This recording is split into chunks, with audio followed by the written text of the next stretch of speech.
Bienvenidos a este canal en el que analizo psicológicamente algunas series, programas de televisión, películas.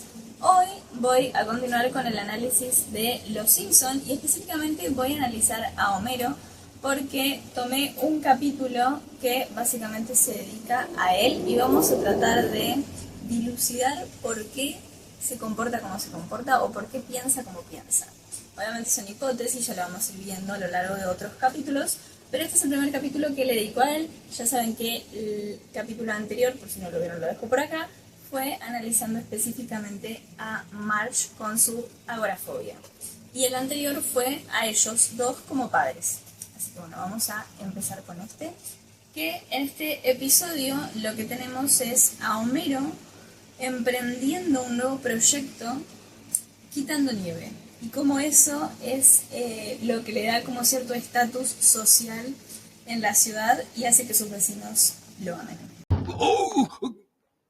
¡Caray! Imaginen lo que podría hacer con eso. Olviden la Constitución, destruyan todos los árboles, páguenme por no trabajar. Homero, quiero sacar obras de arte de la Casa Blanca, pero no puedo pasar por la salida por esos manifestantes. Señor presidente, esos jovencitos van a saborear la realidad.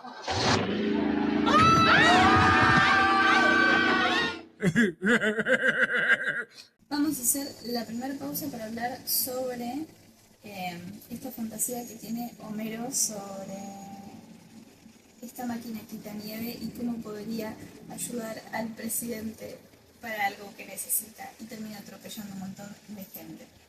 Bueno, obviamente esto es con humor y todo lo que quieran, pero es interesante ver cómo siempre Homero tiene estas fantasías irreales y muy infantiles que muestran conductas bastante o agresivas o incorrectas, digamos que cumple un poco en la fantasía con ese sueño, digamos, con ese deseo, y después no lo ejecuta, obviamente, ni siquiera intenta ejecutarlo, pero sí hace que se obsesione con alguno de los elementos de esta fantasía.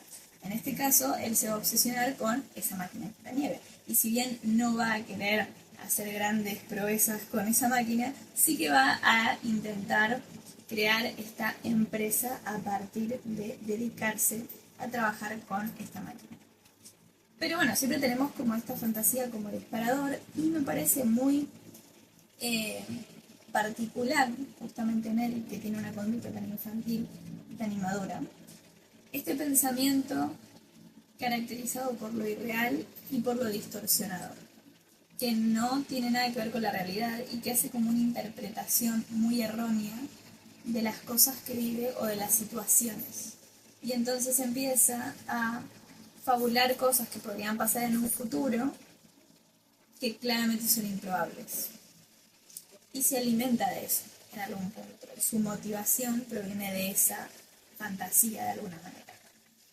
Y para él esa fantasía o esa motivación tampoco tiene límites, porque es como que no hubiera ningún obstáculo para él. Llega un punto en el que dice yo puedo todo y se lanza a hacer algo sin pensar en las consecuencias.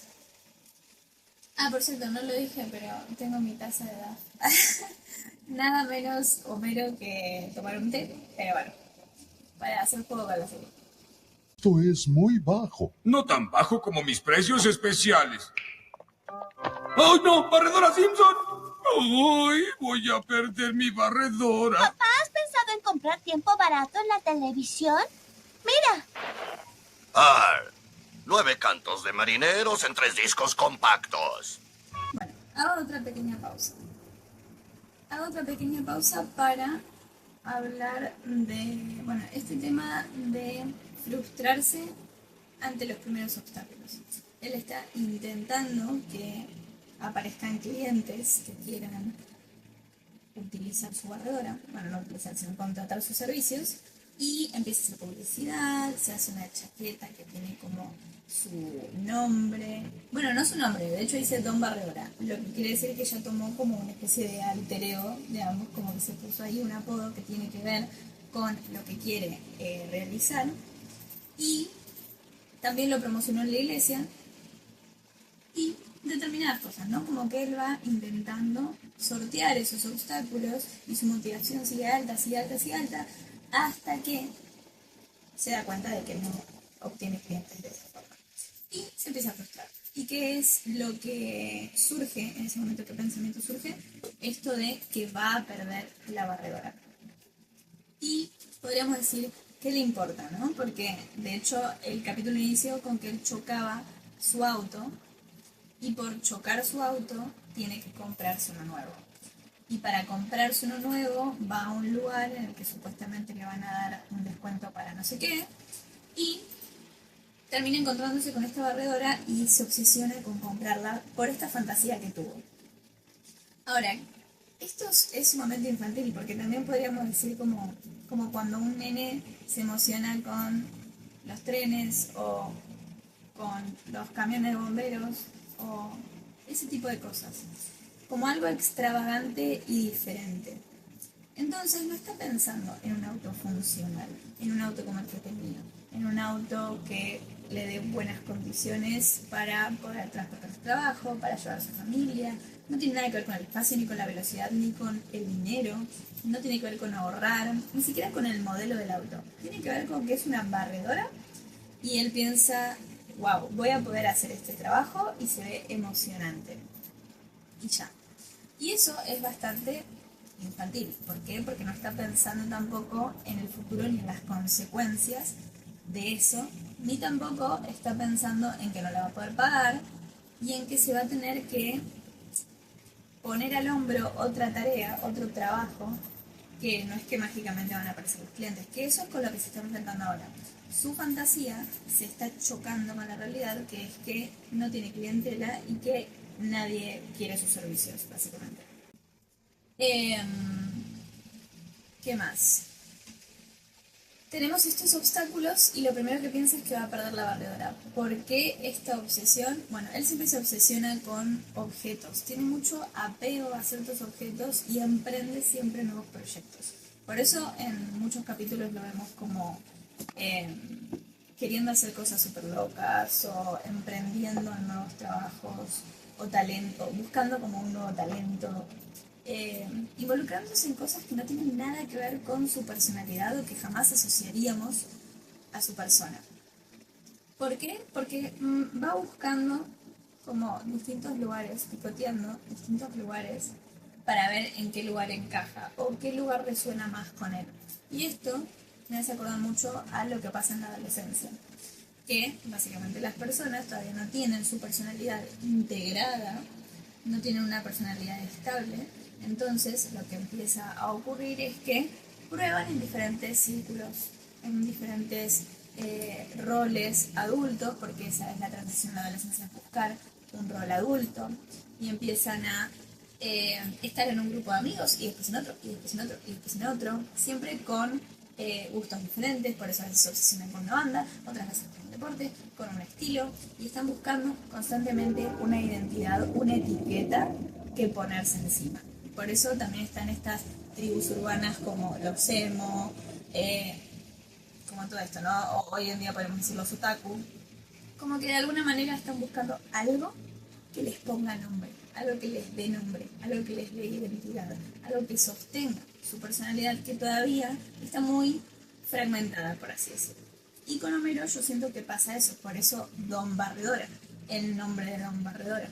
Él está buscando de alguna manera ponerse una etiqueta, ponerse un disfraz y encajar teniendo un determinado rol en la sociedad y que eso le dé un cierto lugar de pertenencia, un objetivo en la vida, algo que planear, digamos, a futuro y básicamente tener esa productividad, porque también uno de los objetivos de la adolescencia es esto, no solo la madurez psicológica y la independencia, sino también esto de integrar la personalidad y tener un proyecto de vida, un proyecto a futuro, ideas y objetivos claros, y la productividad, o sea, producir y dar algo, brindar algo a la sociedad. Por eso, incluso eso empieza en la infancia, ¿no? En la infancia pasa algo que es como los nenes empiezan a hacer dibujos, o empiezan a hacer producciones cuando entran a primaria, y hay mucha competencia, ¿no? Entre todos los otros niños, como que lo que le dan a la maestra o lo que después preparan de manualidades para sus padres, y hay como cierta competencia entre hermanos por lo que cada uno produce, y ese es como el tráiler de lo que va a pasar en el resto de su vida, que es estar constantemente produciendo para la sociedad, para ser útil en sociedad. Y eso es lo que es Homero. Y también la aceptación. Y eso yo lo relacionaría también con sus heridas de la infancia, que tienen que ver con el abandono de su madre y con el tipo de crianza que tuvo por su padre. Recuerde, me llama usted, entonces voy. Don Barredora es quien yo soy. Bueno, ya vieron el número en la pantalla. Ahora solo a esperar un poco.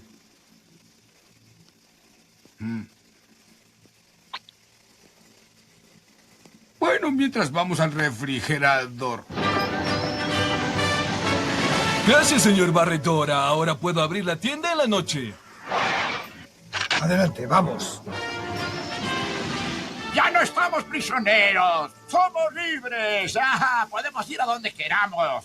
Ok, hago otra pausa. Lo que pasó es que él publicó un pequeño video, una publicidad en la televisión por consejo de Lisa, porque se había frustrado, ella le dijo que podía hacer eso, siempre ofreciendo ahí como alguna solución, después vamos a analizar esa. Pero él lo hace y enseguida espera que empiecen a llamar. Espera que al toque alguien llame y compre sus servicios. A pesar de que eran como las 3 de la mañana, me parece, porque ellos se quedaron despiertos hasta la madrugada para poder ver la publicidad que salía por primera vez en ese momento.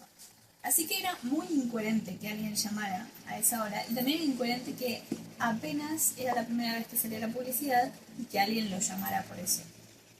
Pero como ya dije, el pensamiento y las expectativas de Homero no se condicen con la realidad, porque él no evalúa correctamente la realidad. Hay un pensamiento bastante irracional basado en conjeturas erróneas que hace de la realidad.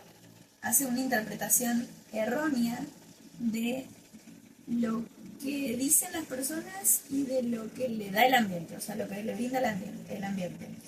Uno, por lo general, vería todo lo que ofrece el ambiente y sacaría conclusiones a partir de eso al compararlas con experiencias pasadas. Pero digamos que él viene de una infancia y de una adolescencia donde los distintos hitos que deberían haberse dado de manera saludable y normativa estuvieron marcados por un montón de deficiencias, por así decirlo. Por eso yo considero que sí, ese pensamiento, esa conducta, esas emociones en Homero no funcionan como funcionan otras personas que tuvieron un desarrollo no normal, pero sí más normativo, más apegado a una solución o un resultado más relacionado con lo saludable que con lo patológico. Entonces, ¿por qué Homero es así? O sea, ¿qué le pasó a Homero? Obviamente esto lo vamos a ver en otros episodios más profundos sobre la vida y la infancia y la juventud de Homero, pero sí lo que puedo decir es que hay un desarrollo, un ciclo vital que se da a lo largo de la vida desde que nacemos hasta que nos morimos. Y hay algunos autores que consideran que hay distintas crisis que van a ocurrir en determinadas etapas de la vida. Cada etapa de la vida tiene determinadas dificultades que hay que sortear. Algunas crisis son normativas y son bastante universales, podríamos decir, y otras crisis son no normativas, como por ejemplo un embarazo adolescente, la muerte de un padre, por ejemplo. Entonces, bueno, esas experiencias van a marcar el desarrollo de la persona. Pero no solo eso, sino que también la forma en la que resolvamos cada crisis se va a ir arrastrando a lo largo de las siguientes etapas también y van a influir en la manera en la que se van resolviendo las demás crisis. Y como Homero ya tuvo bastantes heridas infantiles muy a corta edad, podríamos decir, ese desarrollo se fue truncando y se fueron arrastrando conflictos y conflictos hasta la adolescencia. En la adolescencia se supone que al ser un tiempo de transición, uno puede resolver algunos conflictos que quedaron pendientes de la infancia, teniendo nuevos recursos y mayor madurez para resolverlos. Una vez que se termina esa transición de la adolescencia, se acaba, después de la adolescencia tardía, entre los 20 y pico y casi 30 años, podríamos decir hoy en día, que se consolida la personalidad y es una personalidad mucho más estable, más integrada, una personalidad coherente, lo que quiere decir que hay coherencia entre lo que la persona piensa, entre lo que siente y lo que hace, o sea, su conducta, que es lo que no ocurre en Homero.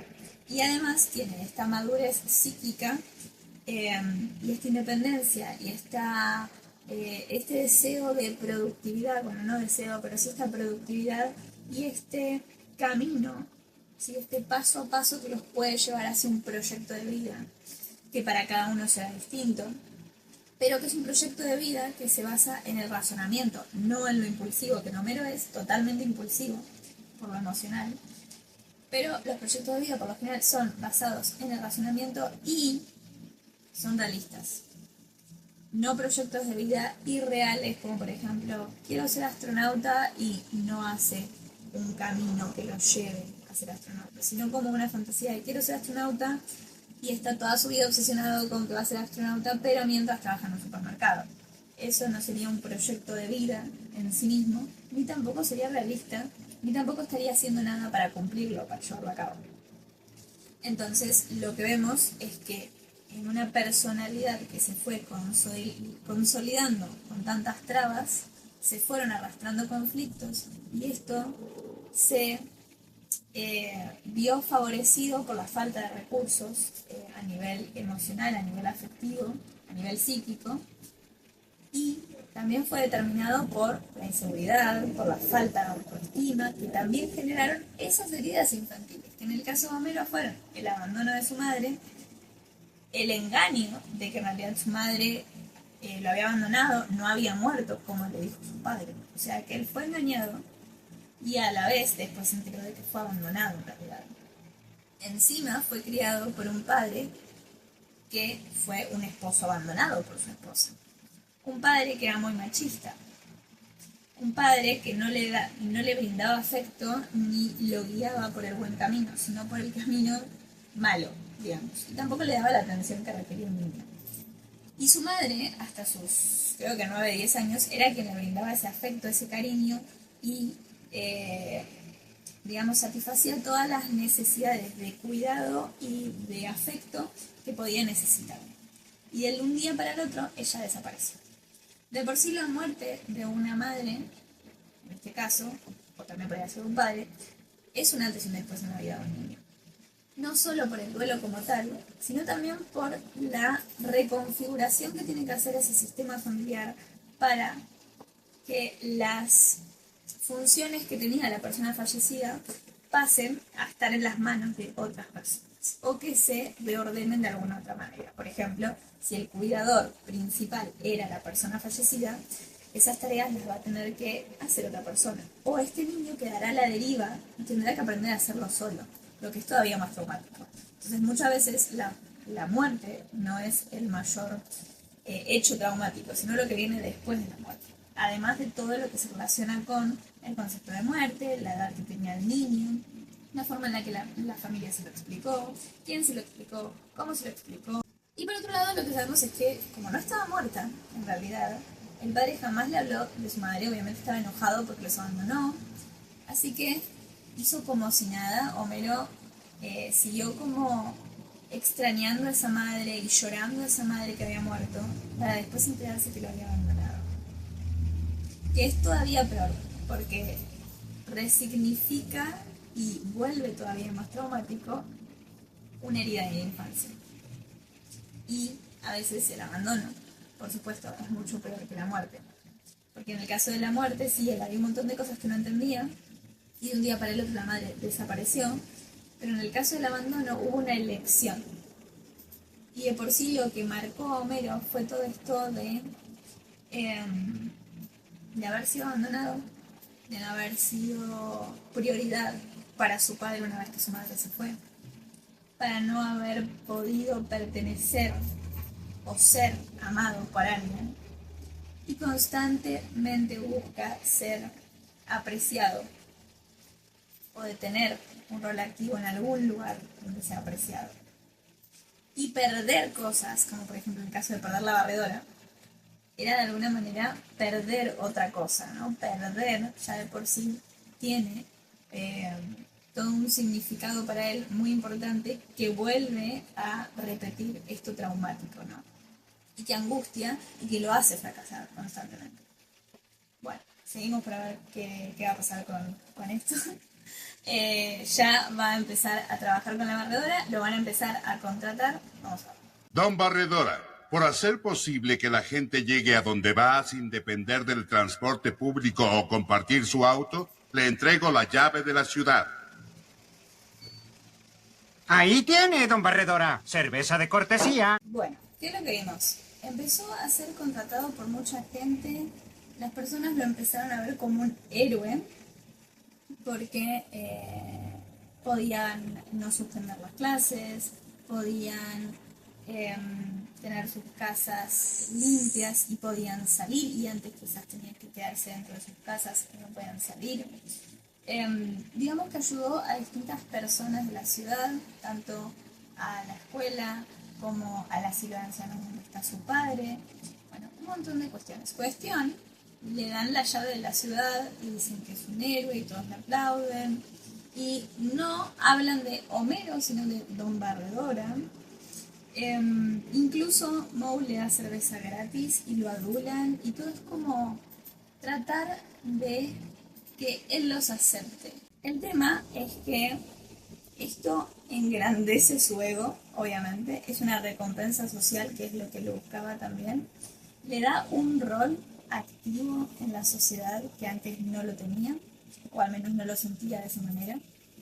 Y digamos que ayuda a construir como este lado de su identidad en el que no ve su nombre como asociado a algo negativo. ¿Por qué digo esto? Porque la mayoría tiene a Homero como que es estúpido, holgazán, como que es feo, borracho. Es como que ya tiene un estatus en la sociedad muy bajo, y a la vez todos los calificativos que le ponen son muy negativos. Incluso Bart, por ejemplo, su propio hijo, como que le dice cosas muy agresivas a su padre.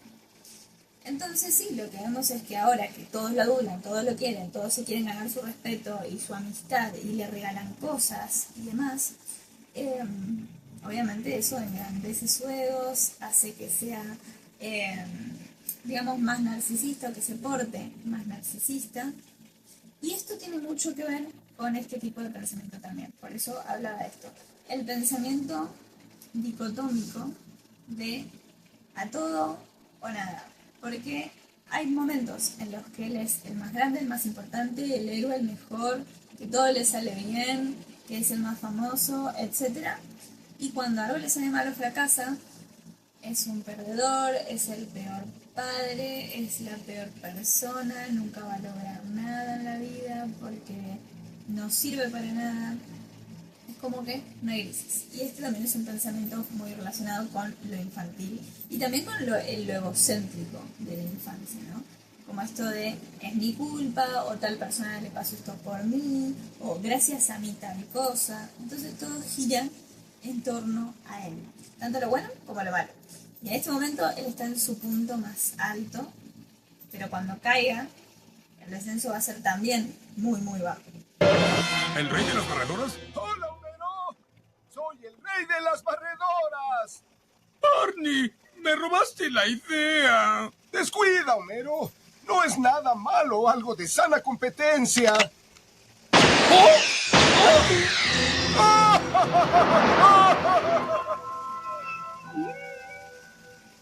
Ok, ¿qué es lo que vimos? Barney le está haciendo la competencia a Homero. ¿Y qué pasa? Empezó a tener la misma fama que Homero y todos lo empezaron a contratar. Cuando él se despierta la mañana siguiente ya no había nieve en las entradas de las casas porque el otro ya las había limpiado. Entonces, ahí se cae por completo Homero. ¿Por qué? Porque lo que le ofreció la oportunidad de tener una identidad consolidada, una personalidad parcialmente integrada, por así decirlo, donde hubiera un objetivo en la vida, una meta, una motivación, donde tuviera como una idea clara de lo que quería hacer y de quién era él como persona, y que le dio un lugar en la sociedad, un rol como adulto, y que le dio una recompensa social, que le dio un lugar de pertenencia. Todo lo que le dio eso fue el ser quien quitaba la nieve en ese lugar. Y al perder esa única cosa, que era quitar la nieve, al perder su nombre como Don Barredora, que era el famoso, digamos, de la ciudad, se cayó absolutamente todo, porque no había nada más que sostuviera esa identidad. Y perdió todo lo que había conseguido, el rol en la sociedad, la recompensa social, el sentimiento de aceptación y de pertenencia, la productividad, la motivación, los objetivos. Se perdió todo, porque era una ilusión, básicamente. Rey de las barredoras, ¿podría limpiar la entrada de mi casa? Está en el pico de la viuda. Oh, no sé. Me llevaría todo el día. No podría limpiar ninguna otra entrada. Podría pagarle hasta $10,000. ¿Ah, sí? ¿Y qué presidente está ahí? Todos. Esto es culpa mía. Tengo que salvarlo. Bueno, esto es interesante. Homero trata de solucionar esto quitando su competencia. Es como, ese también es un pensamiento súper infantil de si no puedo competir contra algo, lo destruyo.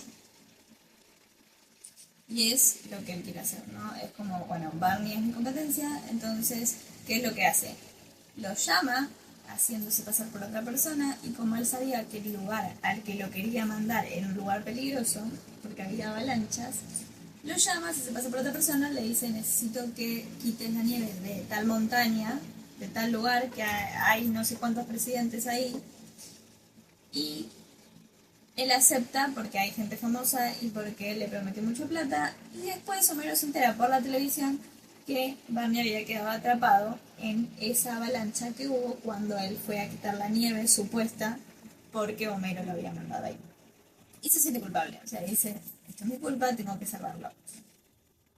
¿Qué cosas vemos ahí? Por un lado, quiso destruir a su competencia, y esto lo voy a relacionar un poco con algo que podemos ver también en la infancia, que es la competencia entre hermanos, al principio, digamos, de esta relación en la que el mayor ve que su familia, o especialmente su madre, le dan más atención al menor. Cuando pasa eso, cuando apenas hay un hermano recién nacido y toda la atención cae sobre ese hermano, si eso no se resuelve, si ese padre no puede, digamos, repartir el tiempo, la atención y el afecto entre los dos, se va construyendo la relación en base a eso. Y lo que hace es que el mayor termine produciendo rencor hacia su hermano menor, por la atención que la madre le da. Y se da una competencia que por lo general es sana, que tiene que ver con la productividad, competir por el amor en el sentido de dar para que el otro te dé. Y entonces podemos decir que se resuelve de buena manera, si los padres apoyan eso. Ahora, si no le apoyan y le dan toda la atención a uno de ellos va a terminar odiando, entre comillas, al otro, y va a actuar en consecuencia. Y actúa en consecuencia de esta manera, tratando de quitar del camino a su competencia. Y sin pensar en las consecuencias. No es que realmente lo quiere lastimar o realmente quiere ganarle, sino que quiere, sí, ganarle el amor de su madre, o volver a defender, digamos, su lugar, que es como suyo por derecho, por así decirlo, porque estuvo antes él. Y entonces pasa lo mismo con Homero. Él estuvo antes, él llegó antes, vino un otro, le quiso sacar su puesto, compiten por el amor y por el lugar y el afecto de sus vecinos, y entonces lo quita del camino. Y cuando ve las verdaderas consecuencias de sus actos, que son algo terrible, se arrepiente, siente culpa, se angustia y quiere repararlo. ¡Barney! ¡Homero! Me salvaste la vida y no voy a olvidarlo. Desde ahora, seremos socios. Es fantástico, Barney. Cuando dos amigos trabajan juntos, ni la naturaleza ni Dios puede detenerlos. Ah, ¿no?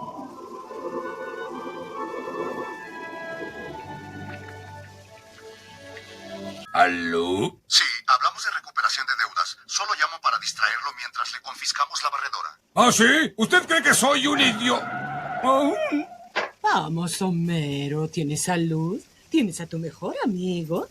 Y también tienes ese algo muy especial. Bueno, ¿qué pasó al final del capítulo? Él va a salvar a Barney, lo salva, lo logra salvar. Barney está agradecido porque lo salvó. Dice que van a trabajar juntos, que van a ser socios, que eso también es un paso que se da en la infancia, digamos, que empieza el trabajo más colaborativo, el tener un lugar en la sociedad, pero también un lugar entre los pares, y entonces empiezan a trabajar en conjunto por un objetivo. Pero inmediatamente cuando dicen esto, sale el sol, se derrite toda la nieve y ya no tienen una razón de ser ahí ninguno de los dos. Por lo tanto, la competencia se acabó porque no hay nada más por qué competir. ¿Y qué pasa? Terminan quitándole, le embargan la barredora por las deudas que tenía, porque no la podía pagar, porque la iba a poder pagar con trabajos quitando nieve. Entonces se la quitan y él por un segundo está mal, como que se pone triste, pero enseguida Marge le dice que no está mal porque él tiene salud, solucionó sus conflictos con su mejor amigo y de todas formas tiene todo lo que le dejó el ser Don Barredora. Como que a ella eso la hizo ver como otra faceta de Homero que le gustaba. Entonces, él, digamos que obtiene otra recompensa y ya no la asocia a este objeto que era la barredora. Por lo tanto, se queda con lo conseguido y sigue adelante sin angustiarse porque perdió justamente la barredora, que era lo que tanto la angustiaba antes, porque el tema de perder, ya sabemos, estaba ahí latente, siempre angustiándolo. Hasta ahí el capítulo de esta semana. Creo que ya no hay nada más relacionado con esto. Y seguramente en alguno de los próximos capítulos esté analizando a otro de los personajes. Ya como en algún capítulo especial de ese otro personaje y así sucesivamente para ir viendo su personalidad. Nada más la semana que viene. Chau.